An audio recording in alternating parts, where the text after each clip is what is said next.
Los masivos cortes de luz que se han registrado en distintos puntos del país, principalmente en la región metropolitana, han traído una serie de consecuencias nefastas para los clientes, además de los malos ratos de no contar con energía eléctrica, en muchos lugares también no contar con agua potable, producto de que funcionan con bombas con electricidad. Está la situación más crítica, que es la de las personas electrodependientes, que para poder vivir necesitan de electricidad.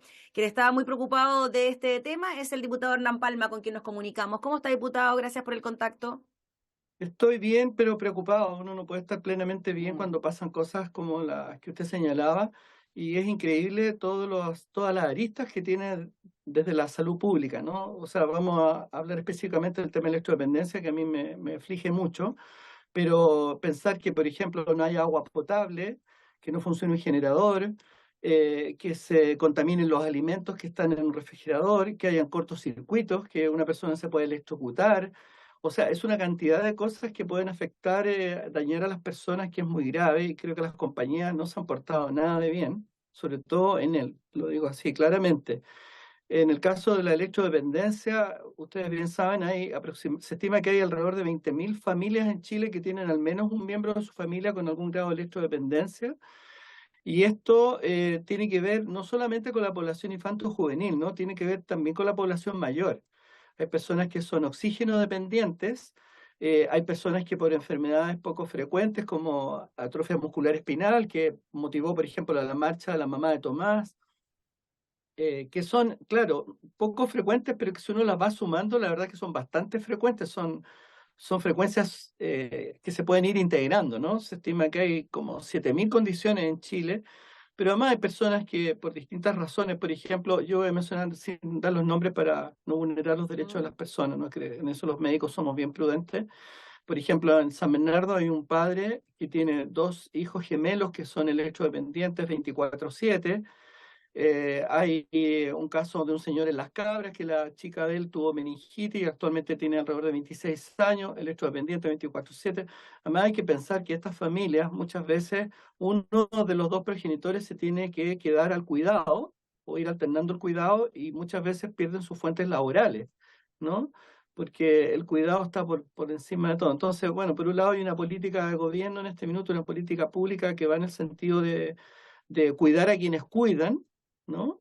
Que es importante cuidar al que cuida, porque esa persona se va lastimando, tiene un conocido síndrome que se llama burnout, ¿no? Que significa quemarse o quemado. Y eso es lo que afecta a las personas que cuidan.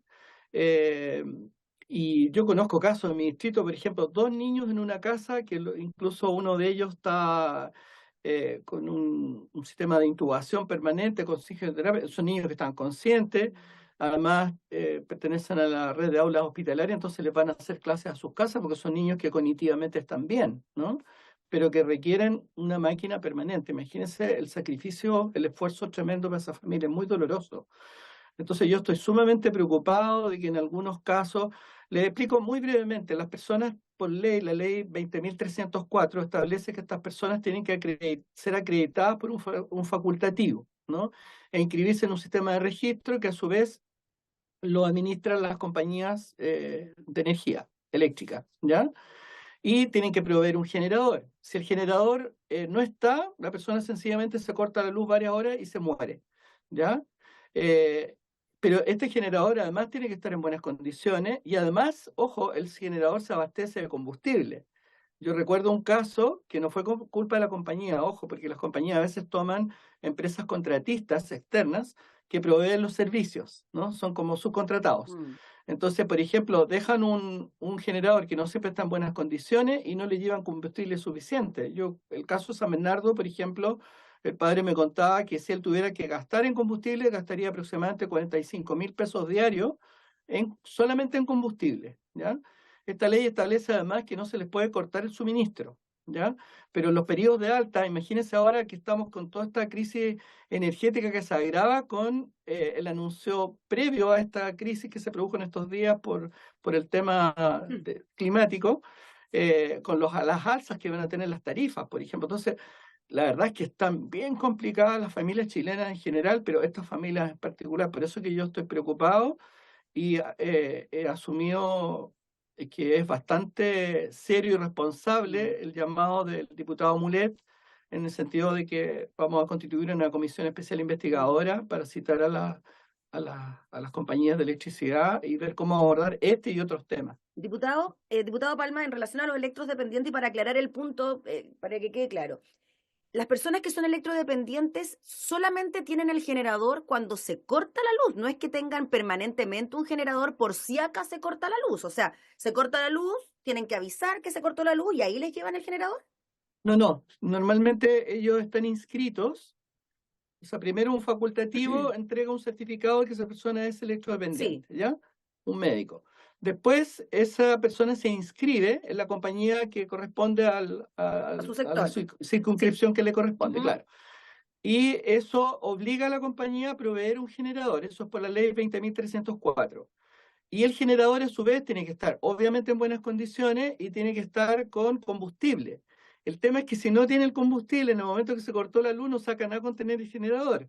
Y ese generador a veces requiere mantención, ¿no? Entonces tiene que ser un generador que esté se fija todos los pasos, Sí, que esté acreditado, que tenga el generador, que el generador esté con la mantención al día y que tenga el combustible para que funcione el generador. ¿No? perfecto. Pero piense usted si eventualmente la bomba de benzina ese día no está funcionando en ese sector. Porque acuérdese que la máquina funciona con electricidad.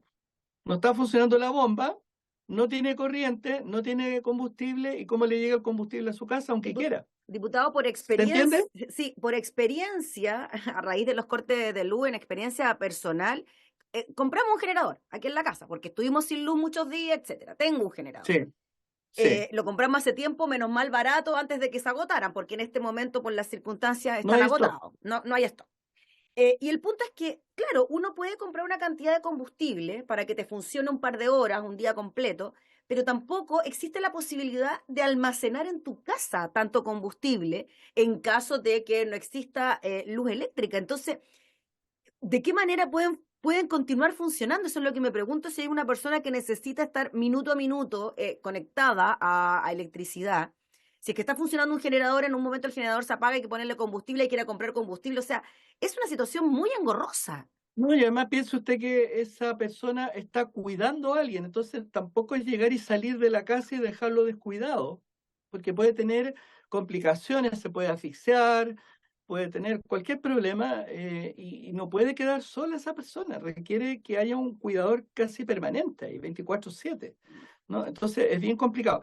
Hay una serie de aspectos técnicos que va a haber que resolver y sortear. Yo tengo un proyecto de ley que está en sala, está en lista de espera en la Comisión de Salud porque no había otras prioridades y estoy hace varios meses tratando de que se ponga en tabla para poder discutir lo que es para mejorar la ley 20.304. Mm. Le explico, por ejemplo, cuando hay periodos de elecciones, que en Chile casi todos los años tenemos algunos, estas personas, aunque no lo crea, tienen que ir a votar siendo electrodependientes. Entonces, ¿qué tiene que hacer? El cuidador tiene que ir a Carabinero, a la comisaría más cercana, a justificar, porque si no lo van a multar, ¿no? O el cuidador mismo no puede, ¿cómo hace para ir a votar la persona que cuida? Tiene que buscar un vecino, un Mm. pariente. Entonces es bastante burdo, ¿no? Mm. A ese nivel llega. Yo creo que hay una invisibilización del grado de complejidad.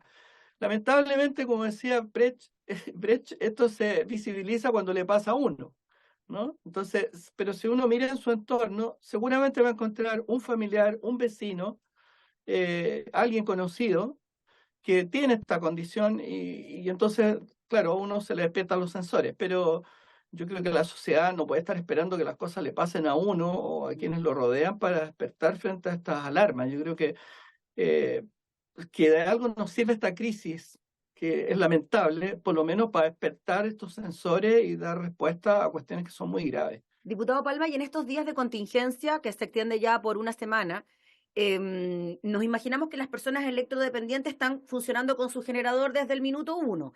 Esa reposición de combustible corre por parte de Enel, van cada cierto tiempo a entregar O sea, la combustible. compañía tiene que, pero mire, ahí hay un vacío en la ley, porque la revisamos bien y no está muy explicitado, pero se subentiende, pero parece que no está tan claro porque como le explicaba yo recuerdo que en ese caso de los mellizos, fue una empresa contratista y le dijo, tome, ahí tiene el generador nuevo y tiene 1 litro de benzina. Y le digo, señor, esto no me alcanza ni para 20 minutos. Bueno, ¿y qué quiere? Que le compre la benzina además, ¿no? Entonces, tienen que abastecerlos de combustible. Ese es uno de los temas que tengo yo en mi proyecto de ley, ¿no? O que pasen los periodos de tarifas más altas, porque con chavo tarifa de invierno no le alcanza igual, la rebaja no es suficiente. En realidad, lo único que prevé la ley es que no les pueden cortar el suministro, pero usted ya ve que el suministro se corta involuntariamente, por supuesto, porque hay estas situaciones catastróficas. Entonces, ¿qué sacamos con una ley que diga no le puede cortar el suministro porque no pagó la cuenta? Si se le va a cortar 7, hay gente que ya lleva ¿cuántos días sin Una semana, electricidad? una semana. Una semana, ¿no es verdad? Entonces, ¿qué sacamos con tener una ley que diga eso si la corriente se corta? Y a lo mejor, ahora, ojo, hay mucha gente que por desconocimiento, porque no se olvide que no es llegar y ir y sacar un documento, hay listas de espera, hay toda una estancia, no tiene la acreditación. Yo no sé cómo se las están arreglando, ¿verdad? Que es patético. Diputado, me quedó solamente la duda de si las personas electrodependientes tienen el generador en su casa mientras hay Sí, lo luz. tienen en Lo su tienen ahí, casa. ya, perfecto. Lo activan Sí, cuando se no, lo corta. tienen. Si es que están acreditados, la Sí, compañía les sí. provee el generador para suplir lo que la compañía no está entregando, ¿no? El tema es que ese generador necesita combustible y no siempre la compañía abastece de combustible. Tienen que autoabastecerse. Usted comprenderá que nadie va a tener un tambor de combustible en su Es que casa más porque es a peligroso. eso le comentaba, es imposible mantener tanto combustible en la No, casa. Uno, lógico, lo que eso. usted misma me decía que le pasa a usted, Y imagínense dos, que tuviera a un pariente, ojalá no, con esta situación 24/7. no, terrible. Y además, O diputado, dos. hay un tema que nadie toca porque puede ser quizás sin importancia, pero el ruido que provocan los generadores no es que Ah, sea, no es que sea algo inocuo, no es que no suene, no es que no moleste. Imagínese en una casa pequeña, en un departamento, con el generador encendido dentro del departamento, con olor a combustible, las 24 horas. No, o sea, tampoco es una sí, hay solución. contaminación acústica y contaminación atmosférica, ¿no? Sí, claro, Es un sonido así muy es. fuerte, entonces para tenerlo dentro de un Lo hogar sé. tampoco es la solución óptima, nos imaginamos, para una persona que tiene que estar conectada las 24 horas del día. Sí. Yo afortunadamente en mi distrito he tomado contacto con CGE principalmente, que se ha portado bien porque tengo línea directa. Yo los llamo y los molesto porque los usuarios me llaman a mí y ellos en general dan buenas respuestas, debo ser franco en eso, pero ha sido merced a que uno tiene que estar ahí encima de la compañía en representación de la comunidad porque la compañía de respuesta y ellos tienen buena disposición. De hecho, tienen un plan y normalmente se comunican y dicen, mira, el plan para invierno va a ser tal y cual, etcétera, etcétera. Entonces, afortunadamente, en algunos casos uno puede establecer ciertas conexiones, ciertos vasos comunicantes para poder ayudar a la comunidad, porque la comunidad llaman al tiro, saltan las alertas. Es muy dramático lo que estamos hablando Ya, pues, en este, diputado, en este espacio. sí, sí, es terrible. Sinceramente, son situaciones que uno no quisiera vivir, pero hay muchos chilenos, como usted nos decía, 20.000 familias electrodependientes, mucha gente, Se y estima que pueden ser esa cantidad. incluso más podemos pensar, y muchas de ellas que están sin energía. Así Claro. que le agradecemos, diputado, por el contacto para hablar de este tema. Muchas Estaremos gracias a ustedes por el atentos. espacio, porque creo que hay que darle Sí, visibilidad. Ojo, hay una cosa que no es menor, ¿ah? Este es un tema transversal. transversal. Este tema no tiene color político. Aquí esto lo puede pasar alguien de derecha, de izquierda o de centro. Da lo mismo. Cualquiera puede sufrir esta desgracia. Entonces, estas tragedias, como son transversales, tocan todos los corazones, independiente del color, y eso ayuda a que podamos sacar la tarea adelante, que es lo que tenemos que hacer. Muy bien, pues, diputado, le agradecemos. Estaremos atentos entonces a las acciones que se puedan tomar en la materia, sobre todo con la mejora de esta ley que tiene que ver con los electrodependientes. Así que muchas gracias. Muchísimas gracias a ustedes. Muy Que esté amable. muy Buen bien. día.